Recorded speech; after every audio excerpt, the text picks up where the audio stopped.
क्या तुम्हें यह नहीं पता कि भारत सरकार की एक पहल है आजादी का अमृत महोत्सव, जिसे देश भर में स्वतंत्रता के 75 वर्ष पूरे किए जाने पर मनाया जा रहा है। और ये हमारे लिए गौरव का विषय है।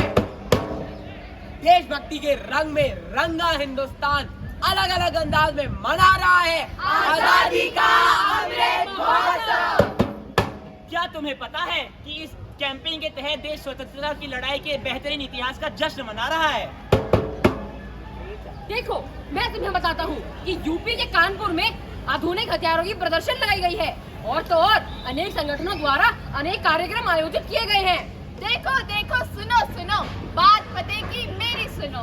अमृत महोत्सव में देश का हर एक नागरिक शामिल हो, इसके लिए जनता अपनी रुचि के हिसाब से अलग अलग कार्यक्रम तय कर रही है।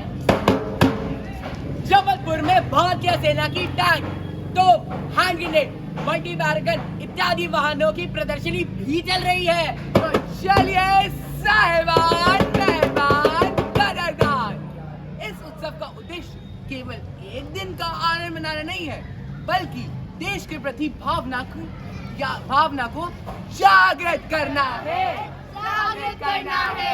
और स्वतंत्रता सेनानियों को याद करना है और इंडिया एट द रेट 2047 के लिए एक विजन तैयार करना है।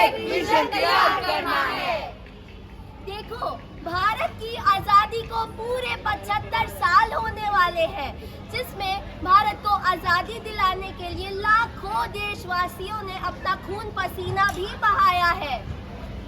सैकड़ों ने अंग्रेजी हुकूमत के खिलाफ प्राणों की आहुति दी। बहुत सारे स्वतंत्रता सेनानियों को तो हम जानते हैं, लेकिन कईयों के नाम इतिहास के पन्नों में गुम हो गए हैं। वो जिंदगी ही क्या जिसमें देशभक्ति ना हो, वो मौत ही क्या जो तिरंगे में लिपटी ना हो,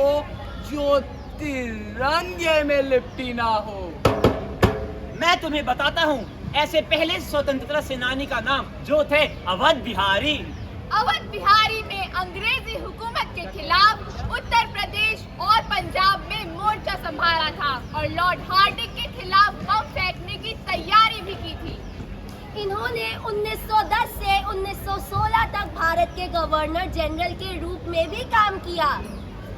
फरवरी में किया गिरफ्तार, मौत की सजा सुनाई।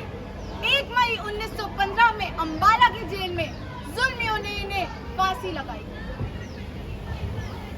आओ झुककर सलाम करें उन्हें जिनकी जिंदगी में ये मुकाम आया। किस कदर खुश नसीब है वो लोग जिनका लहू देश के काम आया, दूसरे थे खुदीराम बोस। 18 साल की उम्र में इन्होंने बम हमलों से अंग्रेजों को डराया। 18 साल की उम्र में खुद को शहीद कहलाया। देखिए कैसे छोटी सी उम्र में खुदीराम बोस ही शहीद हो गए। जब उनको फांसी की सजा सुनाई गई थी तब उनकी आयु थी 18 साल 7 महीने 11 दिन और उनके आखिरी शब्द थे वंदे मातरम, वंदे मातरम, वंदे मातरम। उन्होंने अंग्रेजों पर कई बड़े हमले किए, पर सबसे बड़ा हमला था मजिस्ट्रेट किंग्सफोर्ड पर हमला। और तीसरे क्रांतिकारी थे बटुकेश्वर दत्त। 8 अप्रैल को इन्होंने बम विस्फोट कराया था, इनकलाब जिंदाबाद का नारा भी लगाया था। भगत सिंह के साथ ही इनको जेल की सजा सुनाई थी। कैदियों के साथ बुरा व्यवहार किए जाने पर यही थे जिन्होंने की थी भूख हड़ताल। लड़े वो वीर जवानों की तरह, ठंडा खून फौलाद हुआ, मरते मरते भी मार गए, तभी तो देश आजाद हुआ। चौथे वीर थे राम प्रसाद बिस्मिल, जिनकी कविता थी सरफरोशी की तमन्ना अब हमारे दिल में है, देखना है जोर कितना बाजुए का दिल में है। ये एक महान कवि और लेखक थे। काकोरी कांड में इन्हें सजा भी सुनाई गई। यही थे जिन्हें केवल 30 वर्ष की आयु में फांसी दे दी गई। 5वें थे सरदार उधम सिंह।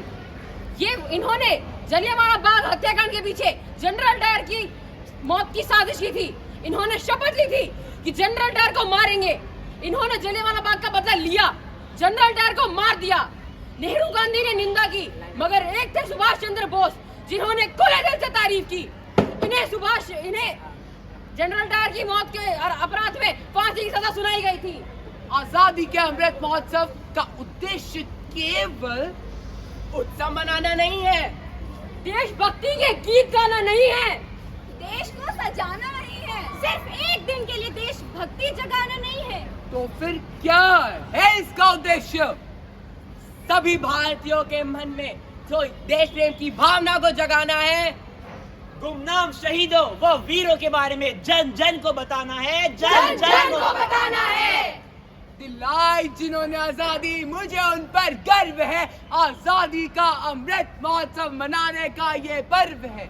जिन्होंने दिया बलिदान और देश की शान बढ़ाई, आज हम गौरव से पढ़ रहे हैं उनकी पढ़ाई। बलिदान दे दिया उन वीरों ने, पर आत्मसम्मान न गवाया, और वीरों की शहादत पर पूरे देश ने शीश नवाया। भारत के उन वीरों को मैं श्रद्धा से शीश नवाता हूँ।